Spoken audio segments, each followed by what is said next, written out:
우리가 잘 아는 솔로몬이라고 하는 사람이 있습니다. 다윗의 아들이죠. 특히 솔로몬은 역대뿐이겠습니까? 아마 인간의 역사 가운데 가장 지혜로운 사람으로 소개됩니다. 이 지혜롭다라고 하는 것은 참 부러운 말이기도 합니다. 지식보다 훨씬 더 상위하는, 그러니까 일상 속에서도 굉장히 지혜로운 그런 사람으로 우리도 지혜로운 사람이 되면 좋겠다라고 하는 그런 마음을 갖게 하는 사람인데요. 이 솔로몬이 많은 주변의 나라들에서도 솔로몬이 얼마나 지혜로운지 알고자 원했고, 그 만났던 사람들이 솔로몬의 지혜를 확인하고는 많은 예물을 또 솔로몬에게 주면서 이스라엘 백성들은 참으로 좋겠다, 이런 지혜로운 왕을 얻었으니 얼마나 좋을까라고 부러워하기까지 했습니다. 그런 솔로몬이 자신의 삶을 정리하고요, 마지막에 가서 쓴 말씀이 성경에 있는데, 그 말씀이 전도서라고 되어 있어요.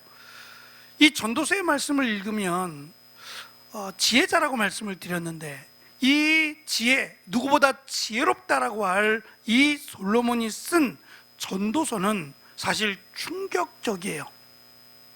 그 내용이 지혜에 대한 내용이라기보다는 자신의 삶에 대한 한탄이 많아요. 헛되고 헛되니 모든 것이 헛되도다. 지혜자가 한 말이에요. 인간의 역사 가운데 가장 지혜롭다라고 할 솔로몬이 헛되고 헛되니 모든 것이 헛되도다라고 하는 탄식의 말을 늘어놓습니다. 자신의 삶이 그렇다는 거예요. 지혜자였는데 이 지혜자의 삶이 헛되다라는 겁니다. 그러면서 마지막 결론은 지혜라고 하는 것은 이라고 하면서 이 지혜에 대한 정의를 내리는데요, 그것이 바로 하나님을 아는 것이에요. 자신이 지혜자인데 지혜롭게 살지 못했다는 거예요. 자기가 살아온 삶을 돌아보니 헛된 삶을 살았다는 거예요. 그러니 너희들은 결코 나와 같은 삶을 살지 말라라고 하는 권면을 담으면서, 지혜라고 하는 것은 하나님을 아는 것이 지혜고 하나님의 말씀에 순종하며 사는 것이 지혜라고 분명하고 확실하게 우리에게 가르쳐 줍니다. 하나님을 아는 것, 그것이 지혜고요, 하나님을 아는 만큼 믿음이 생깁니다. 성경을 배우는 이유가 여기에 있습니다. 성경은 하나님의 말씀이고 이 하나님의 말씀을 알아가는 것이 우리의 믿음이 성장하는 것이고, 결국 믿음의 성장은 우리를 구원에 이르게 합니다. 하나님은 인간의 역사, 하나님의 역사 가운데 기록된 하나님의 역사입니다. 성경에 기록된 하나님의 역사 가운데 한 번도 하나님은 인간으로 오신 적이 없어요. 한 번도 하나님은 인간의 육신으로 이 땅에 오신 적이 없다고요. 와야 될 이유가 없는 거죠. 하나님이 왜 자신이 만든 피조물인 인간의 모습으로 오셔야 될 이유가 없는 거죠. 그런데 인간이 하나님을 배반하고 하나님을 버렸어요. 그러면 하나님의 심판을 받아야 돼요. 하나님이 그 심판으로부터 우리를 구원하기로 하신 것이 바로 인간의 육신으로 오시는 거였어요. 그래서 예수님이 하나님이신데, 그 하나님이신 예수님이 인간의 육신으로 마리아의 태 속에 잉태가 된 겁니다. 성령으로 잉태가 되어서 이 땅에 오셨어요. 그런데 그 예수님이 하나님이시고 하나님의 아들이심을 예수님은 말씀하셨어요. 기적을 통해 보여주시고 말씀으로 가르쳐 주셨어요. 그럼에도 사람들은 믿지 않습니다. 심지어 지난 시간에 우리는 변화산의 사건을 보았어요. 헐몬산이라고 하는 거의 3,000m가 다 되는 높은 산이에요. 이 산에서 예수님이 당신이 하나님이라는 것을, 하나님의 아들이라는 것을 모세와 엘리야를 부르셔서 증인으로 삼으셨어요. 근데 제자들은, 베드로뿐만이겠습니까? 제자들은 초막 셋을 짓겠대요. 예수님을 위하여, 모세를 위하여, 엘리야를 위하여. 예수님과 모세와 엘리야를 똑같이 보는 거예요. 하나님으로 보는 것이 아니라, 하나님의 아들로 믿는 것이 아니라 모세나 엘리야와 같은 선지자로 보고 있는 거예요. 그 둘이 사라지고 나서 하늘로부터 음성이 들렸죠.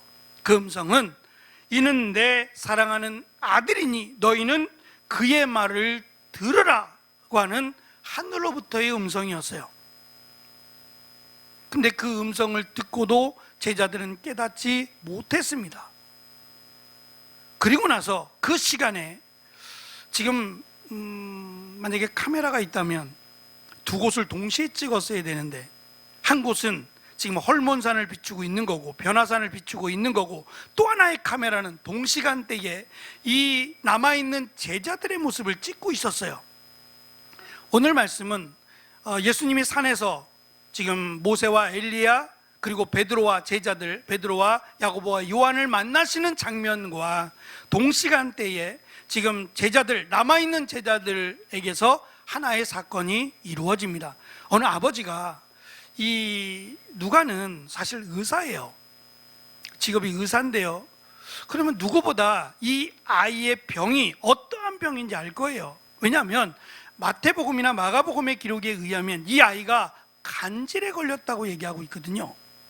그러니까 누가가 모르겠냔 말이에요. 이 병이 어떠한 병인지. 지금 우리가 생각하는 간질인지는 모르겠어요. 이것보다 훨씬 더 심했던 것 같아요.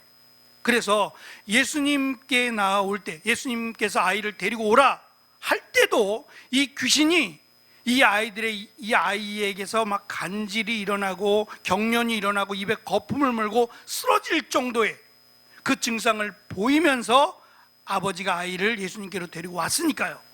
이 아버지의 말에 의하면 자주 내 아들이 이렇게 돼 있어요. 갑자기 부르짖게 하고 경련을 일으켜 거품을 흘리게 하며 몹시 상하게 하고야 잠잠해지더라는 거예요. 마태복음이나 마가복음의 기록에 의하면 불 속에도 들어가고 물 속에도 들어가고 이렇게 기록이 돼 있어요. 감당이 안 된다는 얘기예요. 그러니까 조금이라도 시선을 떼면 사고를 치는 거죠. 죽을 수도 있는 그런 극한 상황에 이르렀어요. 결국 아버지는 예수님을 만나서 내 아이를 고쳐달라 하기 위해서 왔다는 거죠. 근데 그 시간에 예수님은 계시지 않았어요. 베드로와 야고보와 요한을 데리고 높은 산에 올라가 계셨으니까 나머지 9명의 제자들만 있었어요. 근데 문제는 이 제자들이 이 귀신 들린 병, 누가의 표현에 의하면 귀신 들린 병에 걸린 이 아이의 아버지를 돌려보내지 않아요. 지금 예수님이 계시지 않으니까 돌아갔다가 예수님이 아마 내일은 오시겠으니까 내일 다시 한번 오라고 그렇게 해도 되는데 보내지 않았어요.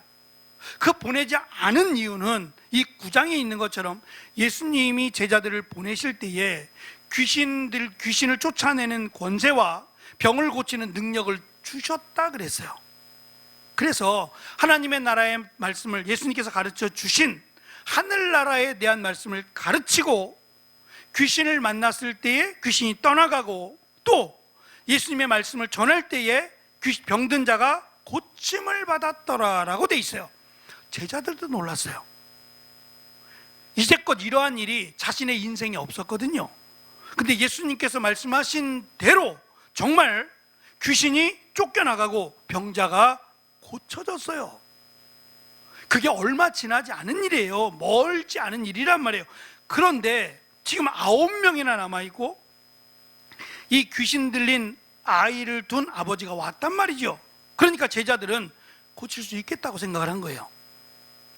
그때도 그랬는데 왜 이걸 못 고치겠느냐라는 생각이죠. 믿음이 있는 걸까요? 예수님을 찾지 않아요. 예수님께서 오실 때 다시 오라고 보내지 않는 것은 자기들 나름대로의 자신이 있기 때문이죠. 고칠 수 있다는 생각이에요. 제가 말씀을 준비하면서 어제 그 생각을 했어요. 설교를 빨리 끝내야겠다. 지금 성도들이 말씀은 듣지만 아마도 마태복음 생각에 지금 경황이 없을 것이다. 예배 마치고 식사한 뒤에 이 마태복음 성경 퀴즈 대회가 있으니까 아마 지금 그 생각으로 지금 복잡하겠다 그래서 오늘은 하여튼 말씀을 빨리 전해야겠다, 제가 그 마음으로 지금 말이 빨라지는 것 같아요. 느끼시나요? 하여튼 빨리 끝내려고 노력을 하겠습니다. 근데 할 건 해야 되잖아요. 오늘 말씀도 본문에 있어요. 마태복음 안에 있는 말씀이니까 여기서 문제가 나올 수 있잖아요. 문제는 제가 내지 않았어요. 7장이니까 남전도에 해당, 아니다, 여전도회가 냈나요? 어디에 해당되는, 이 본문이 어디에 해당되죠? 전사님들에게 문제인가요? 전사님들은 이 문제를 아시겠어요? 어쨌든 제자들이 자신들을 할 수 있다고 생각을 했는데 안 된 거예요. 분명히 고칠 수 있다고 생각했는데 안 나가는 거예요, 귀신이. 그럼 제자들은 무슨 생각하겠어요? 이번에 귀신은 센데, 그 생각하지 않겠어요? 전에는 자기들이 만나서 귀신들이 쫓겨나갔는데 이번 귀신은 아이에게 들어온 귀신인데 만만하지 않은데, 우리 9명이나 되는데 이번 귀신은 센데, 이 생각하지 않겠냐 말이에요. 마태복음의 기록에 의하면 밤새도록 시달리게 했다 그랬어요. 그랬겠죠. 예수님이 지금 헐몬산이 삼총모진데 제자들과 함께 내려올 때 시간이 얼마나 걸리겠어요? 한라산에서부터 열심히 쉬지 않고 내려와도, 바쁘게 내려와도 7시간이라면서요. 거긴 길이 있어요. 만들어진 길이 있고, 헐몬산은 길이 별로 없을 거란 말이에요. 거기 올라갈 이유도 없고, 길이 있어도 순탄하지 않을 것이며, 저녁에 내려왔다면 조심해야 돼요. 미끄러지면 사고 날 수 있으니까 달려 내려올 수는 없는 거 아니에요. 그러면 더 시간이 많이 걸렸을 거예요. 저녁에 어두웠을 때 내려왔다면 더 시간이 많이 걸렸을 것이고, 예수님과 제자들이 도착했을 때에는 피곤했을 거예요. 굉장히 지쳤을 거란 말이에요.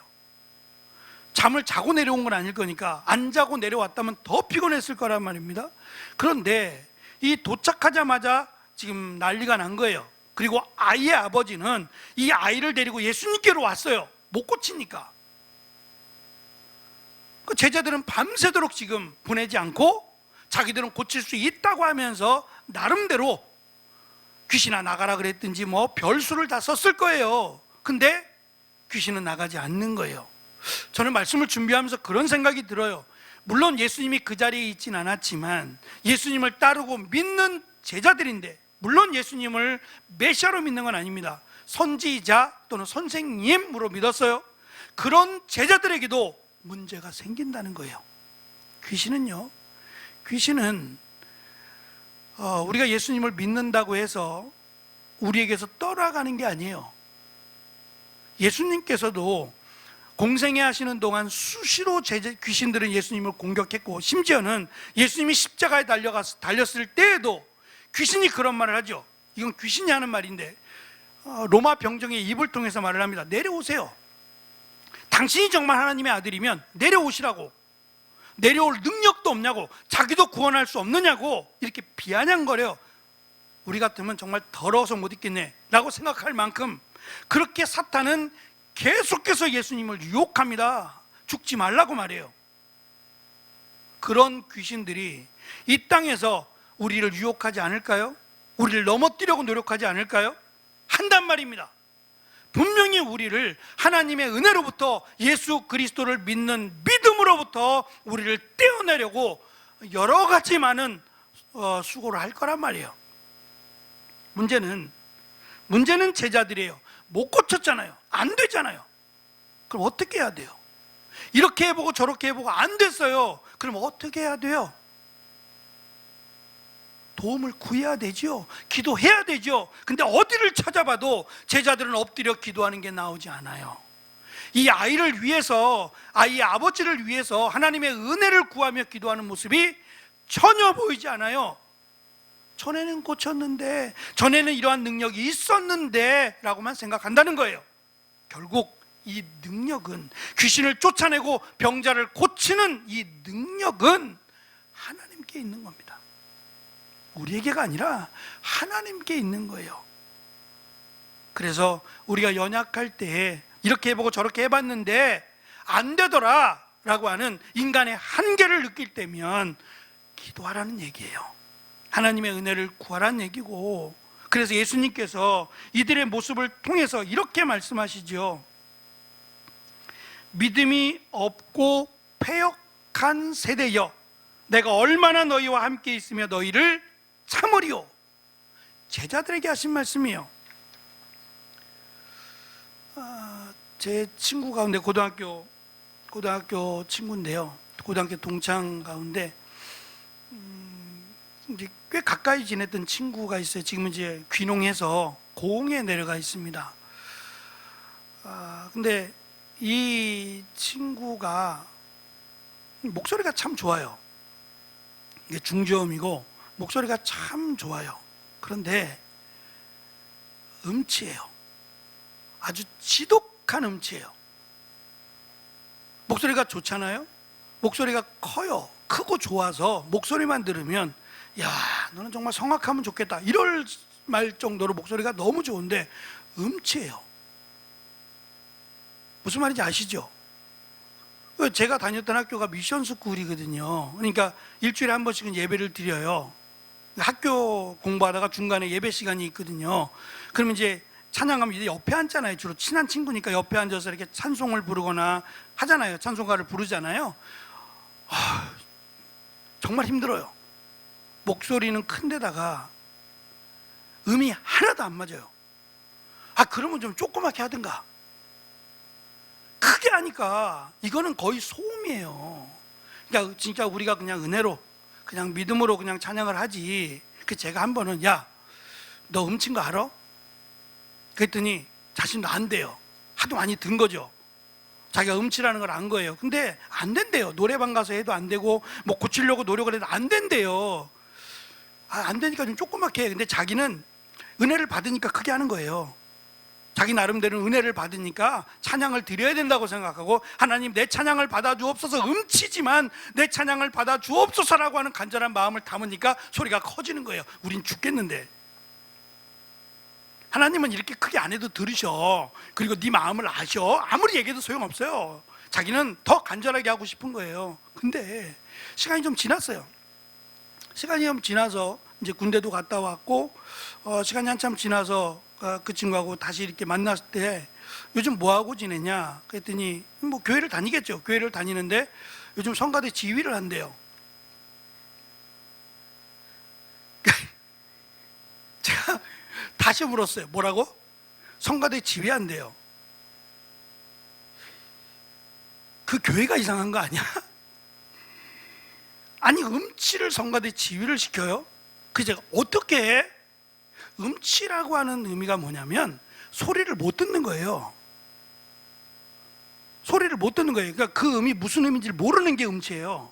음을 알면 그 음을 내는데 그 음을 못 내는 거잖아요. 못 듣는 거예요. 아예 음을. 소리를 못 듣는 게 아니라 음을 못 듣는 거예요. 그러니까 예를 들면 그런 거죠. 신호등이 무슨 색이에요? 빨간색이 있고 녹색이 있고 노란색이 있죠. 근데 이게 똑같은 색으로 보인다면요, 그거 똑같아요. 음이 똑같이 들리는 거예요. 이해가 잘 안 되시죠? 높은 음이 있고 낮은 음이 있고 중간 음이 있고 음들이 여러 가지인데 그 음이 똑같이 들리는 거예요. 나는 이걸 음치라 그래요. 그래서 제가 물었어요. 너 가능해? 박자만 가지고 지휘할 수는 없는 거 아니에요? 지휘자가 음이 화음을 이루어야 되면 여기는 음을 좀 작게 하시고 여기는 음을 좀, 그걸 맞춰야 되는 사람인데 음이 안 들리는데요? 그래서 제가 물었어요. 어떻게 된 거냐고, 이게 가능하냐고 물었더니 고쳤대요. 음치도 고쳐집니다. 고쳤대요. 자기가 하도 그 얘기를 듣고 화가 나서 이 음치를 고치는 데를 갔대요. 찾아가서 전문 병원에 가서 음치를 고쳤대요. 힘들었다 그러더라고요. 자기 나름대로 굉장히 힘들었는데 안 들리는데, 근데 이게 고쳐진대요. 노력하고 그러면 고쳐진대요. 그 노력의 결과로 지휘를 하고 있는 거예요. 내가 인생을 성공했다 그랬어요. 얼마나 기쁠까요? 근데 문제는, 말씀드린 음치는 자기가 내는 음을 모르고 다른 사람의 음을 못 들어요. 그러니까 자존감은 높은데 다른 소리를 못 듣고 내 소리만 내는 경우가 많대요. 못 들으니까 더. 폐역하다라고 하는 말이 그거예요. 국어사전에서는 사람으로서 마땅히 하여야 할 도리에 어긋나고 순리를 거슬려 불순함, 이렇게 정리를 내렸어요. 우리 성경은 폐역하다라고 번역을 했고, 다른 성경 대부분은 비뚤어지다라고 했어요. 비뚤어지다 또는 변덕스럽다라고 번역을 했어요. 이 단어의 원래 의미는 믿으려 하지 않다예요. 내 소리만 낸다는 거예요. 믿으려 하진 않고, 들으려고는 하지 않고 내 소리만 낸다는 것이 폐역한 거예요. 오늘 말씀을 이렇게 좀 바꿔봐요. 왜 믿음이 없어요? 왜 폐역해요? 이 폐역한 걸 앞으로 갖고 와봐요. 폐역하면 어떻게 돼요? 믿음이 없으니까 폐역한 거예요. 같은 말이에요. 그냥 믿음이 없고 폐역하고 나눠지는 게 아니라, 믿음이 없으면 어떻게 되느냐? 폐역해지는 거예요. 그럼 반대로 봐요. 믿음이 있으면, 믿음이 없으면 폐역한 세대가 되고, 믿음이 있으면 늘 강조하신 의로운 세대가 되겠죠. 예수님께서, 특별히 누가가 이것을 지금 제자들이 어찌하여 믿음이 없느냐라고 하는 말을 하지 않아요. 책망하지 않아요. 그게 중요한 게 아니라, 어차피 제자들은 믿음이 없어요. 그게 중요한 게 아니라, 지금 간질이라고 하는 병을 간질이라고 말하지 않고 귀신 들린 병으로 누가가 설명한 이유는, 예수님에 대해서 또 가르치고 싶은 거예요. 귀신을 이길 능력은 누구한테 있어요? 하나님에게 있어요. 물론 선지자도 있었지만 늘 선지자가 이길 수 없어요. 그건 귀신을 이기고 쫓아내는 능력은 하나님만이 가지신 겁니다. 예수님이 메시아라고 하는 것을 지금 이 사건을 통해서 예수님은 또 가르쳐 주신 거예요.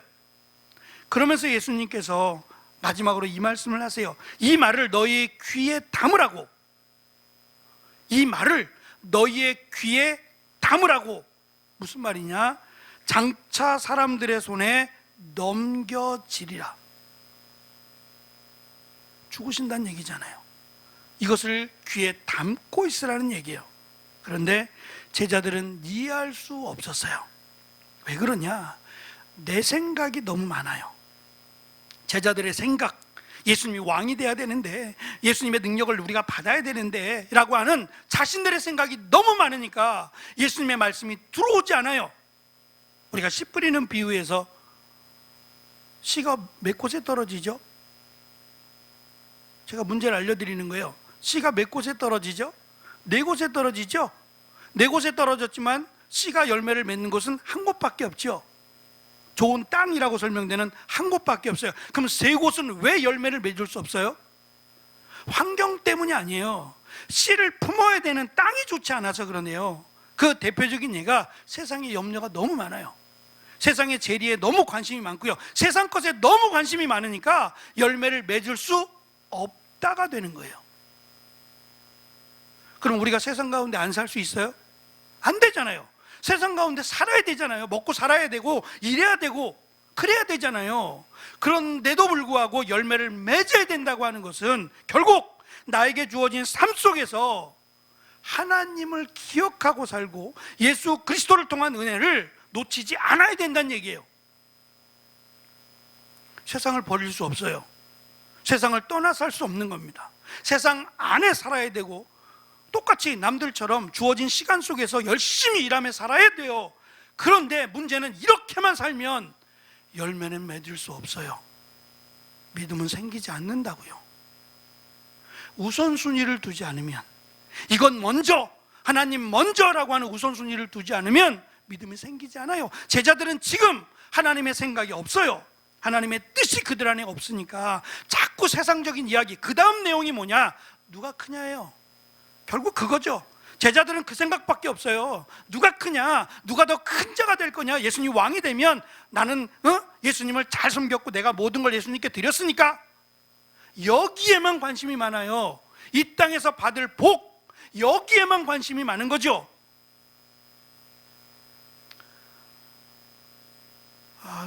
좋은 겁니다. 하나님이 우리에게 주신 복은 귀한 거고 좋은 거예요. 하지만 그 좋은 복도 사실은 내려놓아야 될 때가 있어요. 이번에 병원에 가보니까 아주 절실하게 느꼈어요.